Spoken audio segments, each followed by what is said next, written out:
আজ আপনি শুনবেন কর্ণশীলের লেখা ভৌতিক কাহিনী নিবারণের বউ, only on Radio Milan 90.4 FM. Do like, share and subscribe our YouTube channel for more audio stories and press the bell icon for notification. নিবারণের বউয়ের চরিত্রে রীতি, বিক্রমের ভূমিকায় অভিক, সুবল, হরমোহন এবং নকুলের চরিত্রে দীপক, বিলু এবং ভরতের ভূমিকায় অপূর্ব, ফেলুর চরিত্রে প্রশান্ত, সৌদামিনীর ভূমিকায় সঙ্গীতা, তারাপ্রসন্নের চরিত্রে রথিন, গল্প পাঠে এবং নিবারণের ভূমিকায় সায়ন, নাট্যরূপ দান Chinmoy, poster and publicity design divine comedy, সমগ্র পরিচালনা এবং ধ্বনি পরিকল্পনা সায়ন। শুরু হচ্ছে কর্ণশীলের কাহিনী নিবারণের বউ।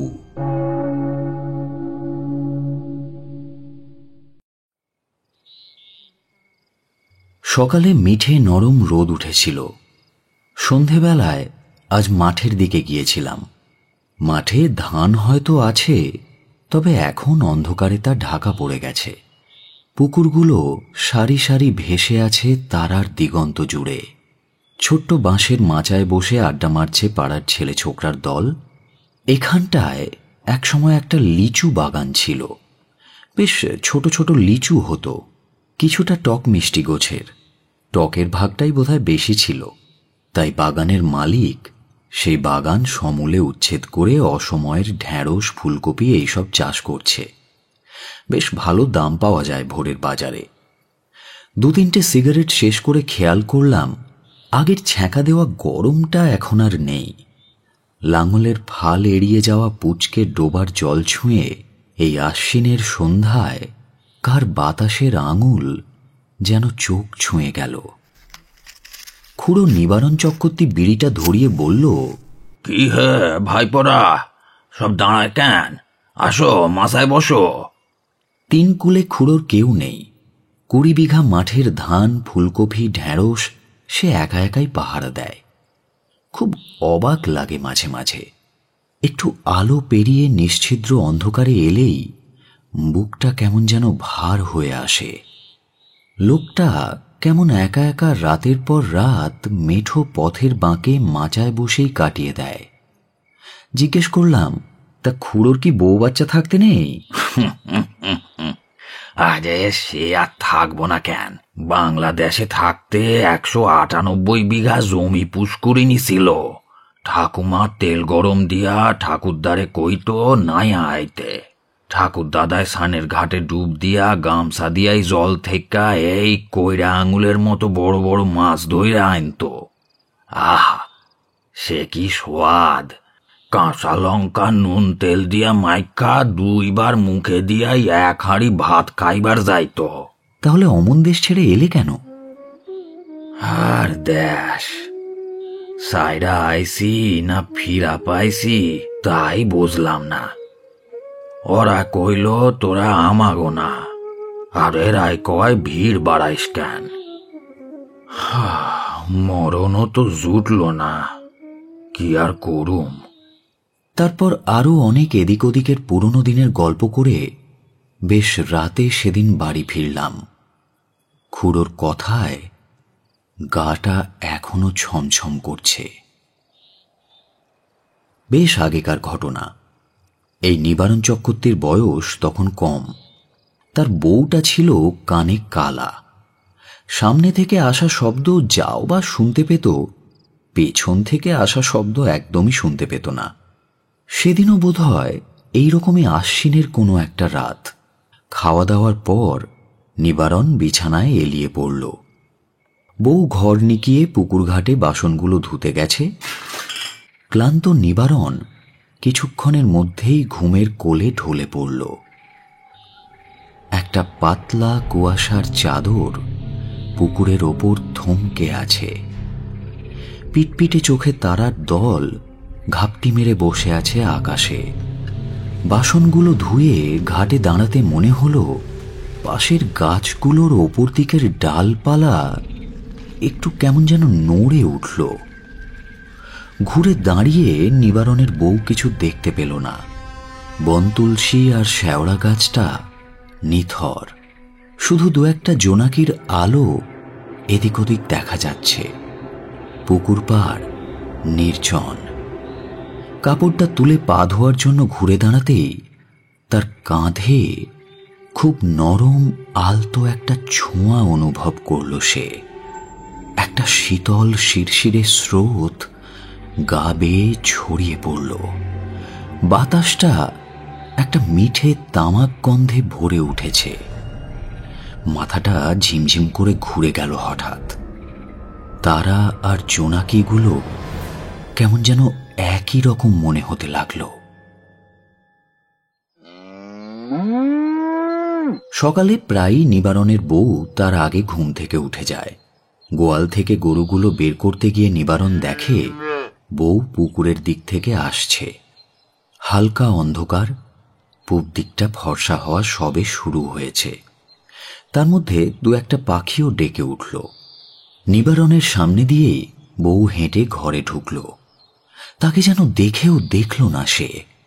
পেছন থেকে ডেকে কোনো লাভ নেই, শুনতে পাবে না। শুধু একটা মিঠে তামাকের গন্ধ নাকে এসে লাগলো। গরুগুলোকে বাইরের খুঁটোয় বেঁধে খড় কাটতে বসল সে। দুয়াটি খড়ও কাটা হয়নি এমন সময় ডাক পড়ল, খাবার দিছি, খায়া নাও।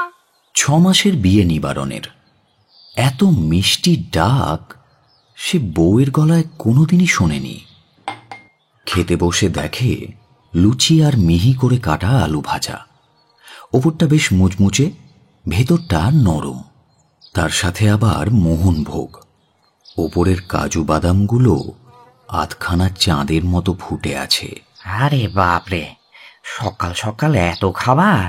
খাও না, সকালেই বেশি কইরা খাইতে হয়। খেতে যে অপূর্ব হয়েছে তা নিবারণ অস্বীকার করতে পারবে না। কিন্তু মাথায় যে প্রশ্নটা বারবার উঁকি দিচ্ছিল তা হলো, এত খাবার বউটা রাঁধল কখন?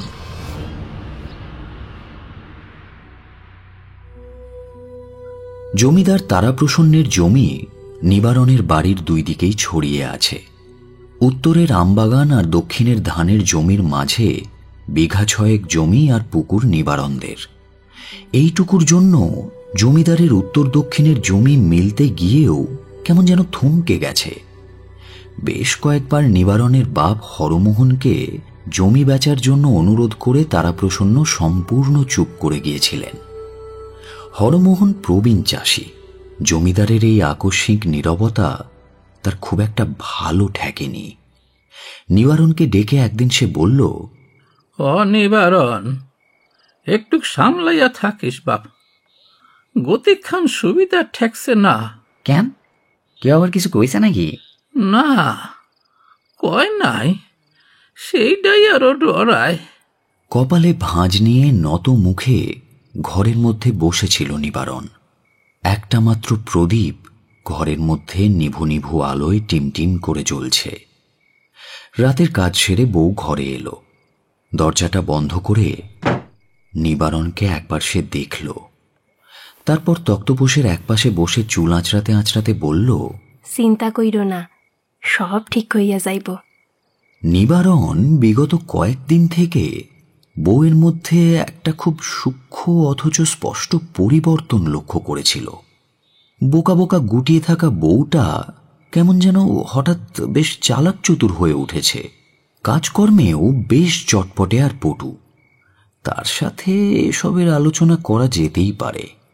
সে বলল, ওই জমিদারে তুমি চিনো না বউ, হারামজাদাটা বড় শয়তান, এক্কেরে আস্ত সাপ একখান। চিরুনিটা তোষকের তলায় গুঁজে সামনে এসে দাঁড়িয়ে নিবারণের কাঁধে হাত রাখল বউ। শয়তান থাকলে শয়তানের থাইকা বড় কেউও আছে। মানে এখন শো, খাটুনির গতর, বেশি রাত জাগতি নাই। মৃদু প্রদীপের আলোয় বউয়ের উজ্জ্বল চোখে স্পষ্ট আহ্বান। আলগা আঁচল গড়িয়ে ঢলে পড়ল নিবারণের হাতে। কোমরের কুঁচির মধ্যে 4 আঙুল ঢুকিয়ে বউকে সামনে টেনে নিয়ে তার বুকে মুখ গুঁজে দিল সে।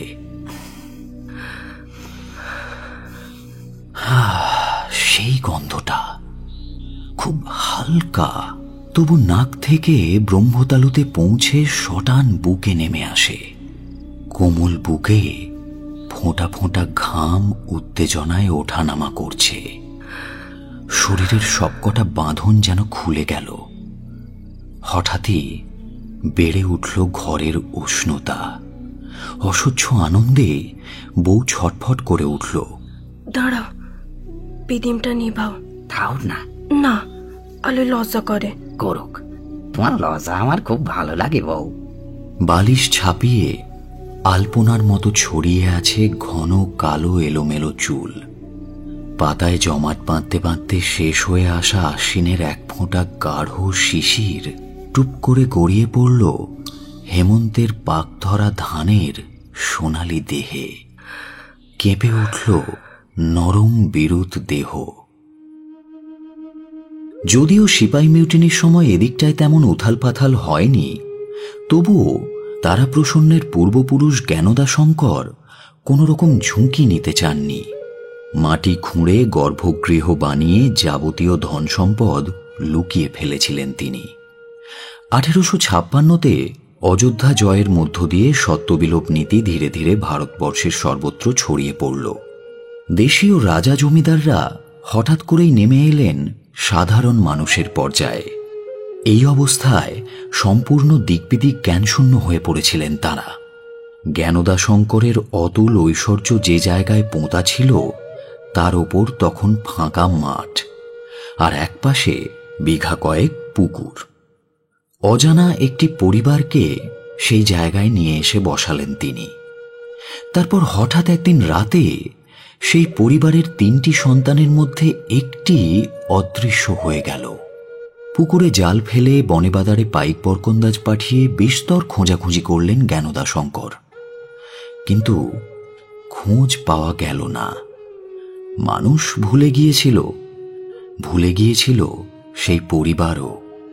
বংশানুক্রম বা সময় কোনোটাই থেমে থাকেনি। অধস্তন 4র্থ পুরুষ নিবারণ চক্রবর্তী এই জমিতে এখন জাঁকিয়ে বসেছে। জমিদারের অতুল ঐশ্বর্যের কথা জমিদার যেমন জানেন নিবারণও। এ খবর চাপা থাকার কথাও নয়। তাই অপেক্ষাকৃত দুর্বল আজ জমি ছাড়তে নারাজ, আর সবলের কথা তো বলার অপেক্ষাই রাখে না। এভাবেই দিন কাটছিল। নিবারণ চাষাবাদ করে, নিবারণের বাপ বিড়বিড় করে, আর নিবারণের বউ মুখ বুজে কাজ করে যায়।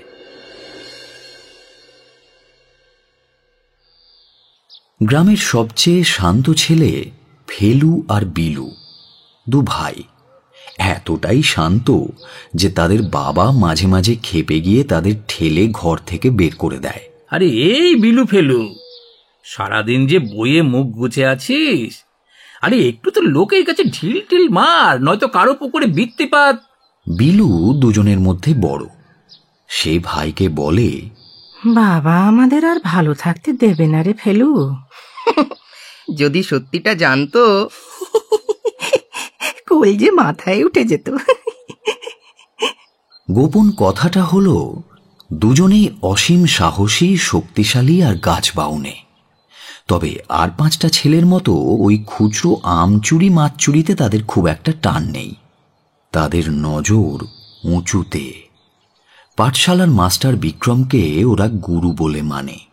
একদিকে বিক্রম 2 বেলা মুগুর ভাজে, আবার অন্যদিকে বইয়ের পোকা।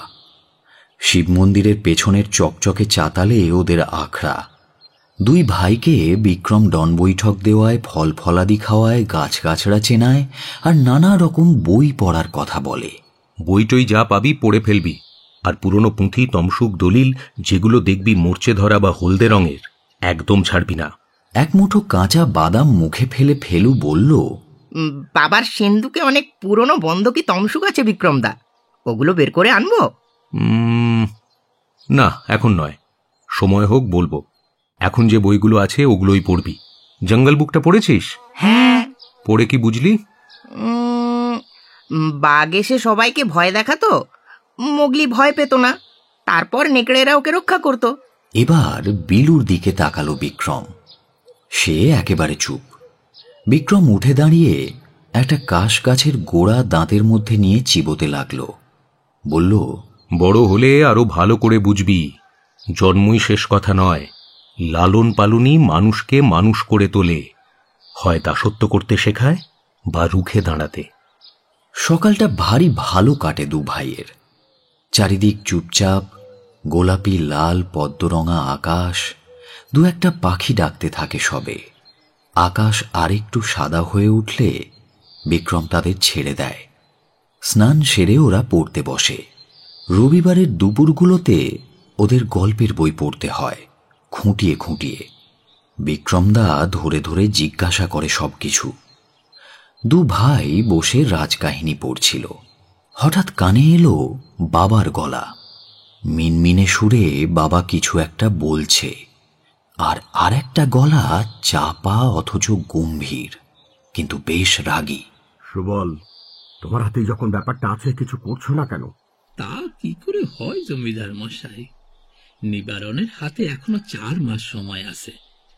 পৌষ মাসে ফসল উঠলেই সে টাকা সুদে দেবে, প্রতিবারই দেয়।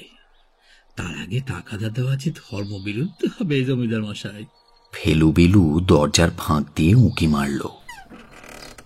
জমিদার তারা প্রসন্ন, চকচকে ধুতি, পাঞ্জাবিতে সোনার বোতাম, আর ওই সাদা লাঠিটা নির্ঘাত হাতির দাঁতের।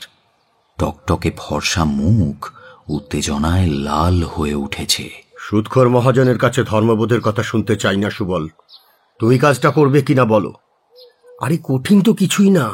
পঞ্চায়েত দিকে তুমি বলবে ঋণ শোধ দেবার সময় পেরিয়ে গেছে, নিবারণকে ভিটে ছাড়তে হবে, বাকি আমি দেখে নেব।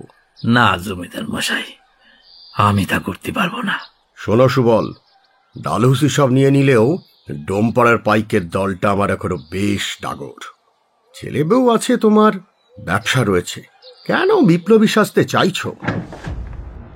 দরজা খুলে ফেলু ঘরে ঢুকল। তারা প্রসন্নর দিকে আঙুল তুলে বলল, তুমি আমার বাবাকে ভয় দেখিও না, চলে যাও এখান থেকে। তারা প্রসন্ন কেমন যেন হোঁচট খেলেন। হতভম্ব হয়ে রইলেন কিছুক্ষণ। তারপর গদি ছেড়ে উঠে দাঁড়িয়ে পায়ে পায়ে এগিয়ে এলেন। শক্ত মুঠোতে ফেলুর গালটা টিপে ধরলেন তিনি। আরে সালা কেউটের বাচ্চা তো। সুবল, তোর বউ কি পোয়াতি হওয়ার আগে বাঘের পাল নিয়েছিল নাকি? ফেলুর ব্যথা লাগছে। গালটা দাঁতে চেপে বসে আস্তে আস্তে কেটে যাচ্ছে ভেতরের নরম মাংস। আধখোলা দরজাটা সজোরে পুরোপুরি খুলে গেল। বিলুর হাতে একটা সরকি, পেছনে তাদের মা সৌদামিনীও এসে দাঁড়িয়েছে। বাঘ তোমার সামনে ভয় পায়নি তারা প্রসন্ন, মাথা উঁচু করেই প্রতিবাদ করেছে। যেটুকুনি সম্মান পেয়েছ সেটা শুধু ওই বংশের নামে। আমার ছেলেরাও তো বোঝে না, কিন্তু ছোট তো, কিছু করে বসলে শুধু ওই বংশই রয়ে যাবে, বংশপতি আর থাকবে না। ফেলুর গালের ওপর থেকে হাতটা সরে গেল তারা প্রসন্নের। সুবলের দিকে একটা হিংস্র দৃষ্টি ফেলে হন হন করে বাড়ির চৌহদ্দি পেরিয়ে গেলেন জমিদার তারা প্রসন্ন।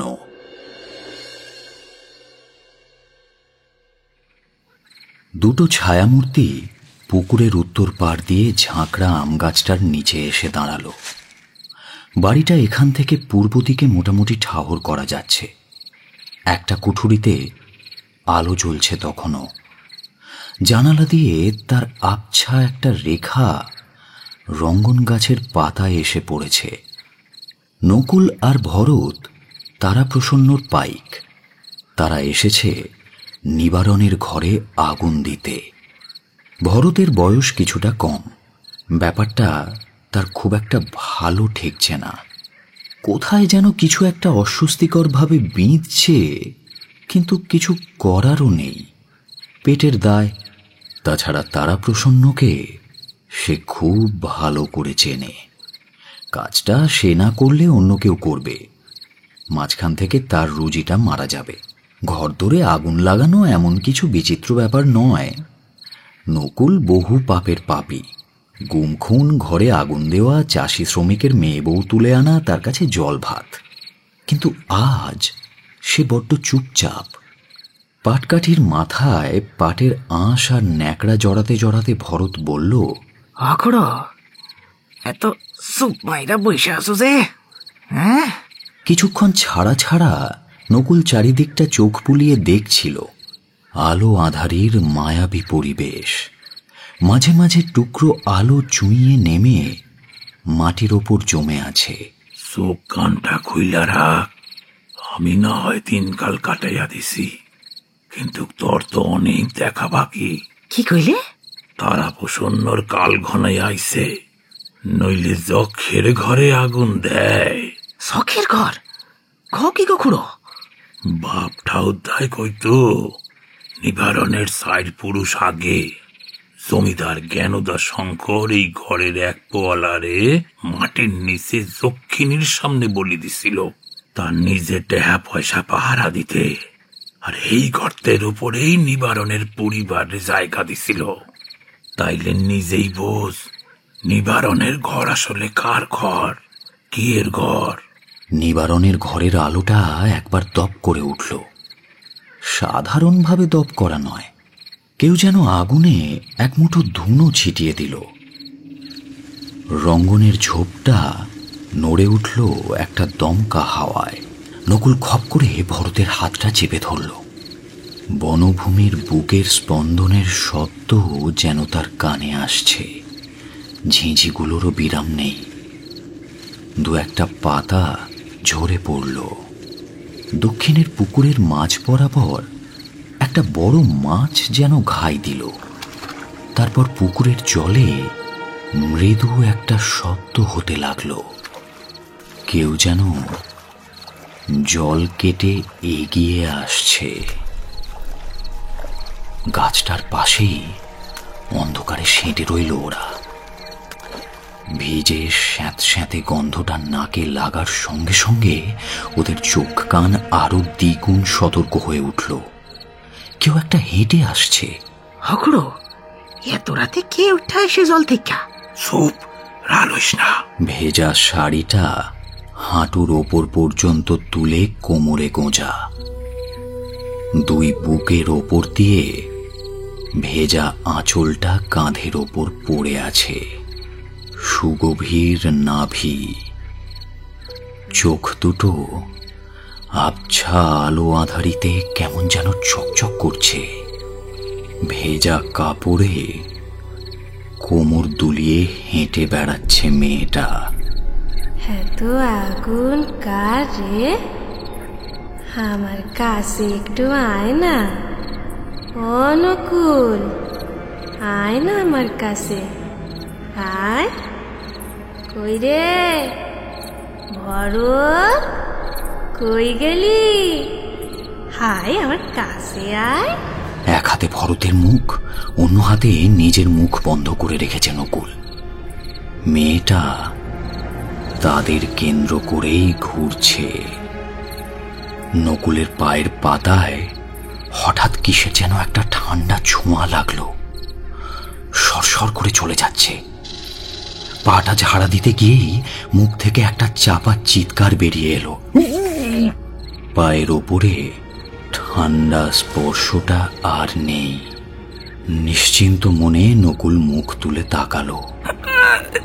দেখলো ভরতের চোখ দুটো ঠেলে বেরিয়ে আসতে চাইছে। তার দৃষ্টি অনুসরণ করে নকুলেরও মাথাটা ঘুরে গেল। ভিজে কাপড়ের গন্ধমাখা বুকটা ওঠানামা করছে তার সামনেই। জলজল করছে তার চোখ দুটো। ঝকঝক করে উঠল সাদা দাঁতের শাড়ি। নিবারণের বউ।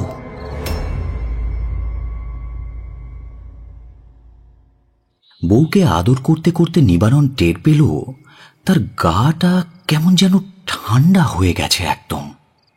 মাথায় বিন্দু বিন্দু ঘামের ফোঁটা, চোখের মনি একদম অস্বাভাবিক। কি যেন একটা খুঁজছে সে। বউ, হ্যাঁ বউ। কোনো সাড়া পেল না নিবারণ। কাঁধ ধরে দুবার ঝাঁকুনি দিতেই বউটা কেঁপে উঠল হঠাৎ। কে কি হয়েছে? প্রদীপের আলোটাকে উস্কে বাইরের রঙ্গনের ঝোপটা নাড়িয়ে দিয়ে একটা দমকা হাওয়া ছুটে গেল। ঘরের কোণে রাখা কুঁজোটা থেকে জল নিয়ে বউয়ের মুখে দুবার ঝাপটা দিল নিবারণ। চোখ খুলে অদ্ভুতভাবে শূন্য দৃষ্টিতে তাকিয়ে রইল বউটা। হঠাৎ বাইরের বাগান থেকে একটা আর্ত চিৎকার ভেসে এলো। হে আবার কিসের আওয়াজ? বাবায় বাইরে গিয়া কোনো বিপদে পড়ল না তো? লণ্ঠন আর লাঠিটা হাতে নিয়ে নিবারণ বাইরে বেরিয়ে এলো। উঠোনে নেমে দক্ষিণে গেলেই পুকুর ঘাট। চিৎকারটা এসেছে পশ্চিমের গোপালভোগ আম গাছটার দিক থেকে। বাপের ঘরে একবার উঁকি দিয়ে নিবারণ দেখল হরমোহন ঘরেই আছে। তার মানে বাবা তো ঘরেই আছে, তবে বাইরে কেডা? আম গাছের নিচে পৌঁছতেই নিবারণের হৃৎপিণ্ডটা যেন বন্ধ হওয়ার উপক্রম। একটা কাঁচের বোতল, কেরোসিনের উগ্র গন্ধ, পাটকাঠির গোছা দিয়ে বানানো মশাল আর দুটো দেহ পাশাপাশি পড়ে আছে পুতুলের মতো, মাথাগুলো পিঠের দিকে ঘোরানো। নিবারণের কানের পাশ দিয়ে খুব মৃদু একটা অস্পষ্ট মিষ্টি হাসি ভেসে গেল। দুপা পিছিয়ে বাড়ির দিকে ছুটল নিবারণ। দাওয়ায় নিবারণের বাপ দাঁড়িয়ে আছে। বউয়ের ঘরের দরজাটা বন্ধ। বাবাকে ঘরে পাঠিয়ে দরজায় সজোরে দুবার আঘাত করল নিবারণ। বউ, অবউ, বউ রে, ওরে দরজাটা ভেজাইলি কেন? দরজা খুলে গেল। বউয়ের কাপড় ভেজা। অত পেঁচাল পারো কেন? আমি কি কালা নাকি? কলসির পুরা জলটাই আমার গায়ে ঢালছে দাও।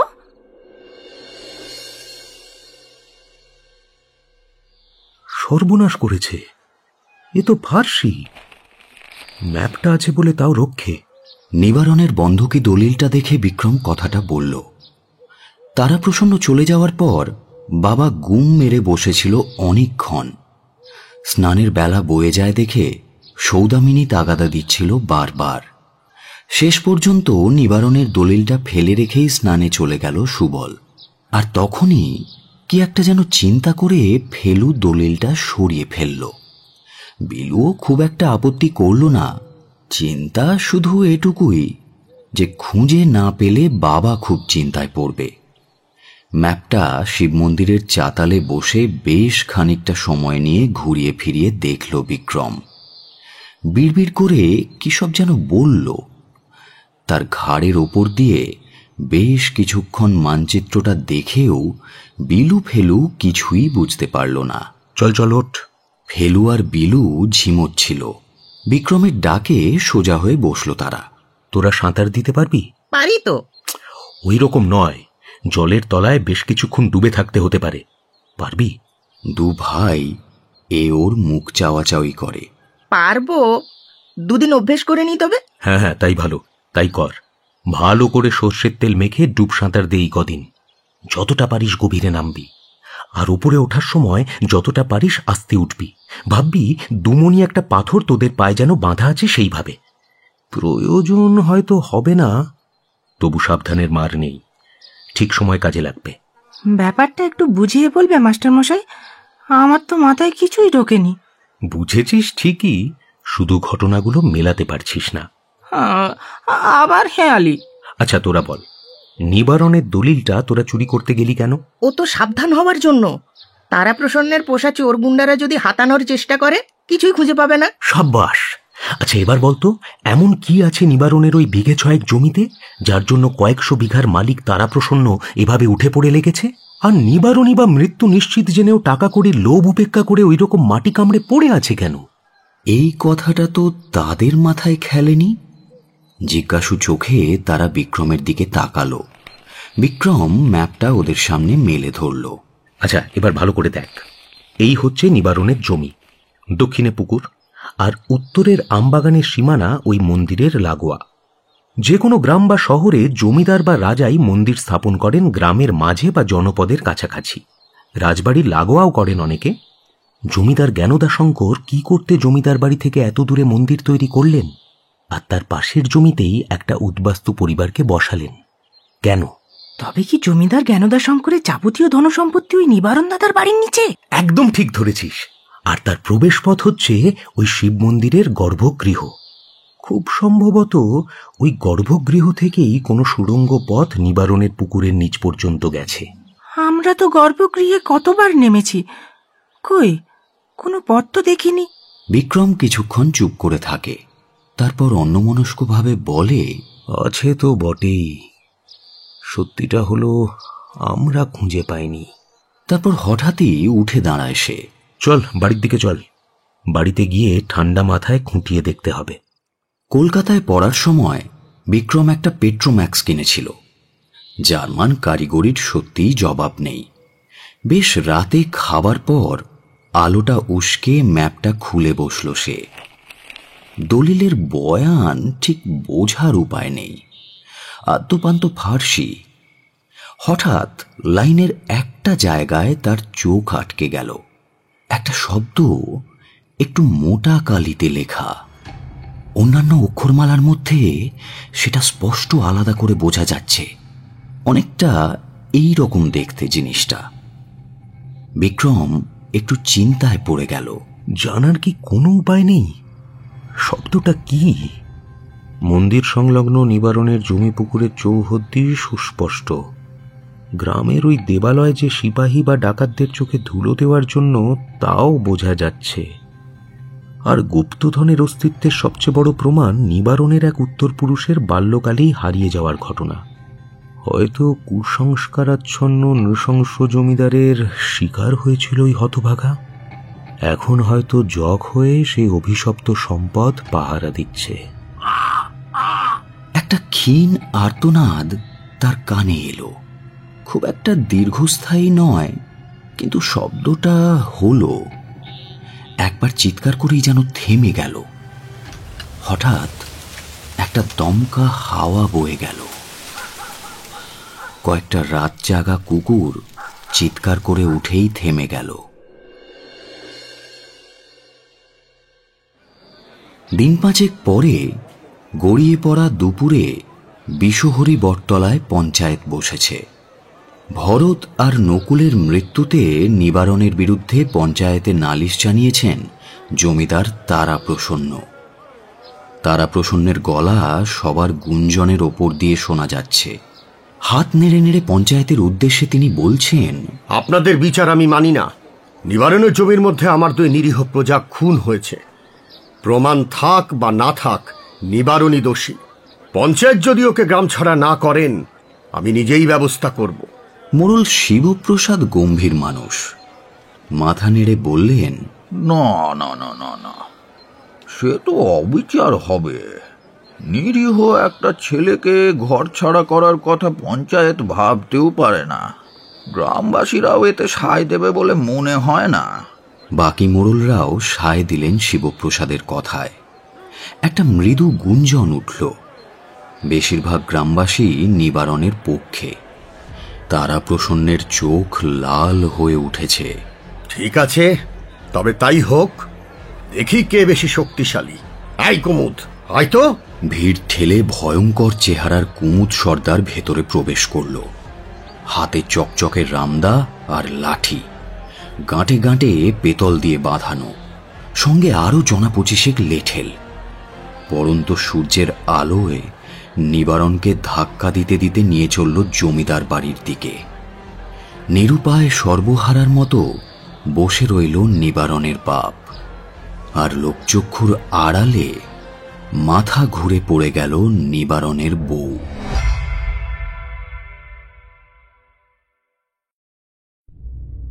7টা সিঁড়ি পার হলেই শিব মন্দিরের বারদালান।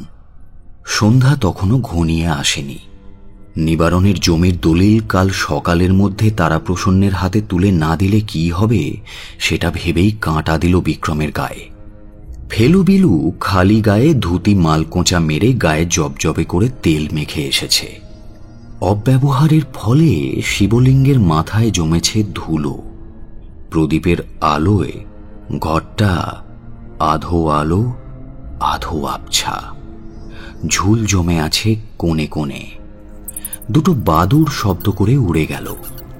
তারপর শিবলিঙ্গটা দুবার ডান বাম করতেই ঘরের দক্ষিণ পশ্চিম কোণের বড় পাথরটা সরে গেল।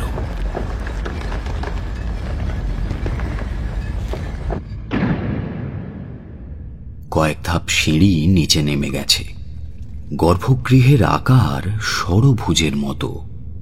প্রত্যেকটা দেওয়ালে শিব পার্বতীর যুগল মূর্তি। শিবের হাতে ডমরু, গলায় সাপ, সাপের মাথায় পদচিহ্ন। কোনো দেওয়ালই আলাদা করে চেনার উপায় নেই। বিক্রম পেট্রোম্যাক্সটা জ্বালল এবার। উজ্জ্বল আলোয় ঝলমল করে উঠল গর্ভগৃহ। প্রতিটা দেওয়াল খুঁটিয়ে খুঁটিয়ে দেখতে লাগলো ওরা। বিশেষ সুবিধে যে করতে পারবে না সে আগে থেকেই বিক্রম ভেবে রেখেছিল। তাই শূন্য হাতে কি সব যেন অঙ্ক কষতে শুরু করলো সে। নিবারণের জমিপুকুর মন্দিরের দক্ষিণ দিকে। কোনো গুপ্ত সুড়ঙ্গ থাকলে দক্ষিণেই থাকার কথা। দক্ষিণ, দক্ষিণ পশ্চিম আর দক্ষিণ পূর্বের দেওয়ালগুলোই সে খুঁটিয়ে দেখতে শুরু করলো। মাস্টার মশাই, এদিকে একবার দেখে যাও। ফেলু ডাকল। বিক্রমের ঠিক বিপরীতে উত্তর পশ্চিমের দেওয়াল। শিবের গলার সাপের ফনায় হাত ছুঁয়ে আছে ফেলু। বিক্রম আর বিলু এগিয়ে গেল সেই দিকে। সাপের ফনাটা কালো, চেরা জিভটা বেরিয়ে এসেছে। ফনার ওপরে একটা চিহ্ন। আহা, পদযুগলের চিহ্ন তো এটা নয়। চিহ্নটা এমনভাবে আলো আধারিতে মিশে আছে যে কাছ থেকে না দেখলে সেটা আলাদা করে চেনা যায় না। ভালো করে দেখতেই বিক্রমের চোখ জলজল করে উঠল। সেই ম্যাপের মোটা চিহ্নটা। শিবের তৃতীয় নয়নের কাছে একটা বড় সড়ো ফুটো। তাতে ডান হাতের তর্জনী ঢুকিয়ে একটা টান দিতেই একটা গম্ভীর শব্দ শোনা গেল। তিনজনেই পিছিয়ে এলো খানিকটা। দেওয়ালগুলো পশ্চিম থেকে পূর্বে ঘুরতে শুরু করেছে। ওদের বিস্মিত দৃষ্টির সামনে নির্দিষ্ট দেওয়ালটা ঘুরে গিয়ে দক্ষিণের দেওয়ালের জায়গায় পৌঁছে সশব্দে ঘটাং করে আটকে গেল। পূর্বে আর পশ্চিমের দুদিকের খাঁজে খাঁজে সরে গেল দুটো দেওয়ালের দুটো অংশ। শিব পার্বতী পৃথক হয়ে যথাক্রমে বাঁয়ে এবং ডানে হারিয়ে গেলেন। সামনে অন্ধকার খোলা পথ। বিলু ফেলু ছুটে ঢুকতে যাচ্ছিল। দাঁড়া! বিক্রম কাঁধ খিমচে বলল, এইসব বদ্ধ জায়গায় বিষাক্ত হাওয়া আটকে থাকে, একটু পরে ঢোক। মিনিট 10 পরে সুড়ঙ্গ পথে বিক্রম আগে আগে ঢুকলো আলো হাতে। তারপর দুই ভাই। সোজা নিচু টানা পথ। বেশ খানিকটা ঝুঁকে চলতে হলো বিক্রমকে। একটা উগ্র আষ্টে গন্ধ। নাকে কাপড় দিল দুই ভাই। ঠান্ডা সোঁদা মাটিতে একটু যেন পিচ্ছিল কাদা কাদা ভাব। অবশ্য গায়ে সর্ষের তেল মাখা থাকায় দু ভাইয়ের গায়ে অতটা কাদা ধরল না। তবে বিক্রমের গায়ে সেঁটে বসে যাচ্ছে আঠালো মাটি। সুড়ঙ্গটা যেখানে শেষ হয়েছে সেখান থেকে 3-4 হাত নিচে অনেকটা গোল ফাঁকা জায়গা। নরম মাটিতে তিনজনে লাফিয়ে নামল। সামনে একটা বিরাট নারী মূর্তি, সম্পূর্ণ নগ্ন। শুধু পায়ে একটা রূপোর নূপুর জড়ানো, আর পায়ের ঠিক নিচেই 7-7টা বিরাট বিরাট পেতলের ঘড়া। পেট্রোম্যাক্সের আলো পড়ে ঝলমল করে উঠল সেগুলো। হঠাৎ ফেলু বিক্রমের হাত খিমচে ধরল। বিলুর হেঁচকি উঠল একটা। বিক্রম দ্রুত 2 পা পিছিয়ে এলো। বাঁ দিকের সপ্তম ঘড়াটার পাশে একটা শিশুর কঙ্কাল পড়ে রয়েছে। তার মাথাটা মূর্তির পায়ের কাছে বেদিতে পড়ে, আর তার গলা দিয়ে দেহটা ঢুকিয়ে মুখের গহ্বর থেকে ফনা তুলে আছে একটা কালো বিষাক্ত গোখরো সাপ। হতভাগা সনাতন, চল ফিরে যাই। কিন্তু মাস্টার মশাই, গুপ্তধন নিবারণ দাদাকে দেবে না? ও পাপের সম্পদের জন্যই তো সনাতন মারা গেছে। নিবারণও মরতে বসেছিল। ও নিয়ে কারো ভালো হবে না। তাছাড়া ওই সম্পদ তো এখন সরকারের, আমাদের হাতে নেই। নিবারণ দাদা মরতে বসেছিল কেন বলছো?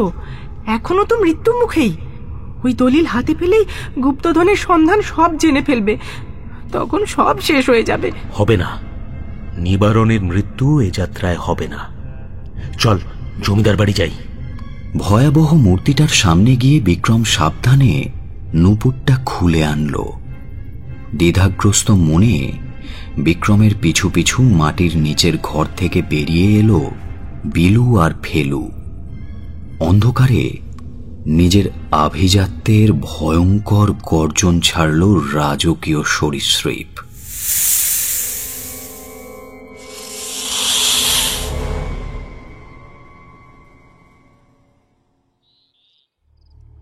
তুমি আমারে মায়েরা ফেলাইতে পারো বাবু, কিন্তু কিন্তু জমি তুমি পাবা না। ওর লাইগা আমার বংশপুরুষের রক্ত ঝরছে, তোমার জমিদার বংশের ঋণ মুকুব দিতে। হাত বাঁধা নিবারণের মুখে সজোরে একটা ঘুষি চালালো কুমুদ। নিবারণ ছিটকে পড়ে গেল, ঠোঁট কেটে রক্ত পড়তে লাগলো তার। হাতের তরোয়ালের ধারালো দিকটা নিবারণের গালে চেপে ধরলেন তারাপ্রসন্ন। তারপর বললেন, দেখ নিবারণ, ও জমি আমি চাই না।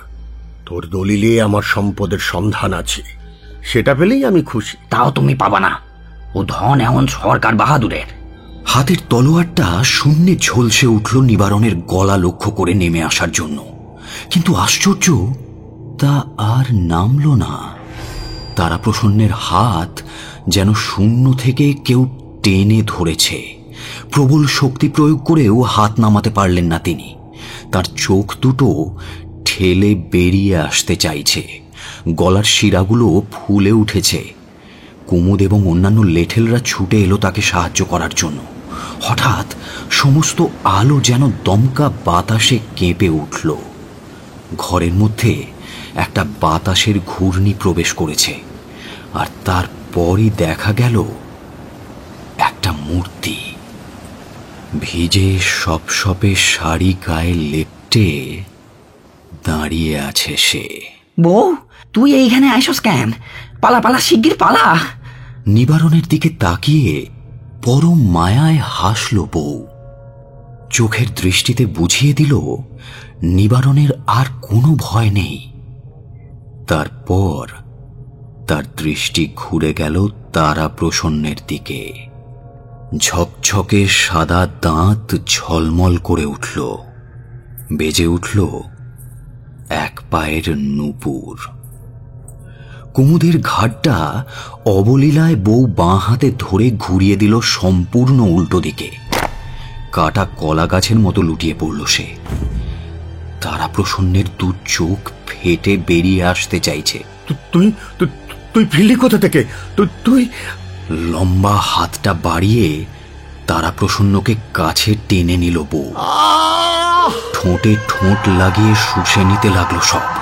একে একে তার সমস্ত মাংস, মজ্জা, হাড় মিলিয়ে গেল বউয়ের পেটের মধ্যে। বাকি লেঠেলগুলো আগেই পালিয়েছে। তাদের পেছনে তাড়া করার আগের মুহূর্তে নিবারণ বলল, বউ যাইস না রে, শোন। একবার থমকে দাঁড়ালো সে। জলে ভরা দু চোখে আগুনের ঝলক। জোরে জোরে ওঠানামা করছে তার ভারী বুক। বউ বলল, জামু কি গো, আমি তো পুকুর ঘাট তাইকা ফিরিই নাই। ওই তারাপ্রসন্ন আমার সব খাইয়া পুকুরে সুবাইয়া মারছে। নিবারণের দু চোখ জলে ভরে এলো।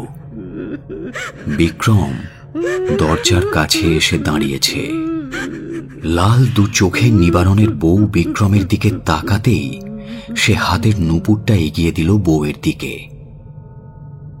নিবারণের দিকে আরেকবার সজল করুণ দৃষ্টিতে তাকিয়ে একটা হাওয়ার ঘূর্ণি তুলে বউটা হঠাৎ যেন হাওয়ায় মিলিয়ে গেল। বিক্রম এসে বাঁধন খুলে দিল নিবারণের। উঠে দাঁড়াতে গিয়ে বাঁধানো মেঝের ওপর মাথা ঘুরিয়ে পড়ে গেল নিবারণ। চিহ্নটা নিবারণ খুঁড়ো মাটিতে এঁকে দেখিয়েছিল। গুগলে ফার্সি ডিকশনারিতে খুঁজেও দেখলাম, ওটার অর্থ দরজা। আজও খুব নরম রোদে অস্ত যাচ্ছে সূর্যটা। দিনের শেষ আলোটা ধীরে ধীরে নেমে যাচ্ছে পশ্চিম প্রান্তে।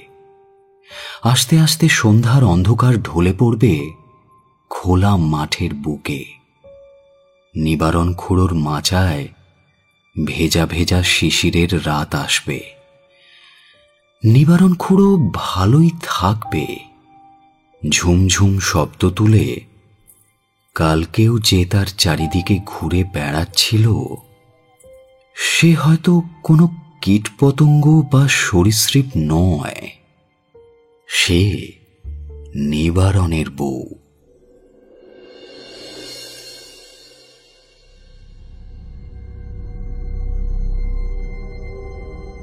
এতক্ষণ আপনি শুনছিলেন কর্ণশীলের লেখা ভৌতিক কাহিনী নিবারণের বউ, only on Radio Milan 90.4 FM. Do like, share and subscribe our YouTube channel for more audio stories and press the bell icon for notification. নিবারণের বউয়ের চরিত্রে রীতি, বিক্রমের ভূমিকায় অভিক, সুবল, হরমোহন এবং নকুলের চরিত্রে দীপক, বিলু এবং ভরতের ভূমিকায় অপূর্ব, ফেলুর চরিত্রে প্রশান্ত, সৌদামিনীর ভূমিকায় সঙ্গীতা, তারাপ্রসন্নের চরিত্রে রথিন, গল্প পাঠে এবং নিবারণের ভূমিকায় সায়ন, নাট্যরূপ দান Chinmoy, poster and publicity design divine comedy, সমগ্র পরিচালনা এবং ধ্বনি পরিকল্পনা সায়ন। আগামী সপ্তাহে আরও একটা নতুন গল্প নিয়ে হাজির হব আমরা। শুনতে থাকুন রেডিও মিলন 90.4 FM।